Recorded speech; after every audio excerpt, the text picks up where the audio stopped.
زبور 32۔ مبارک ہے وہ جس کی خطا بخشی گئی اور جس کا گناہ ڈھانکا گیا۔ مبارک ہے وہ آدمی جس کی بدکاری کو خداوند حساب میں نہیں لاتا اور جس کے دل میں مکر نہیں۔ جب میں خاموش رہا تو دن بھر کے کراہنے سے میری ہڈیاں گھل گئیں، کیونکہ تیرا ہاتھ رات دن مجھ پر بھاری تھا۔ میری تراوت گرمیوں کی خشکی سے بدل گئی۔ میں نے تیرے حضور اپنے گناہ کو مان لیا اور اپنی بدکاری کو نہ چھپایا۔ میں نے کہا، میں خداوند کے حضور اپنی خطاؤں کا اقرار کروں گا، اور تو نے میرے گناہ کی بدی کو معاف کیا۔ اسی لیے ہر دیندار تجھ سے ایسے وقت میں دعا کرے جب تو مل سکتا ہے۔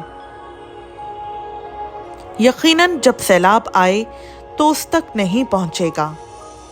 تو میرے چھپنے کی جگہ ہے، تو مجھے دکھ سے بچائے رکھے گا۔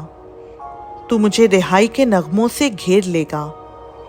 میں تجھے تعلیم دوں گا اور جس راہ پر تجھے چلنا ہوگا تجھے بتاؤں گا۔ میں تجھے صلاح دوں گا، میری نظر تجھ پر ہوگی۔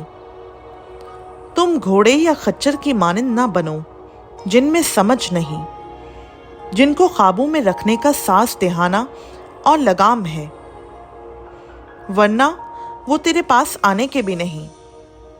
شریر پر بہت سی مصیبتیں آئیں گی، پر جس کا توکل خداوند پر ہے رحمت اسے گھیرے رہے گی۔ اے صادق ہو، خداوند میں خوش و خرم رہو، اور اے راست دلو خوشی سے للکارو۔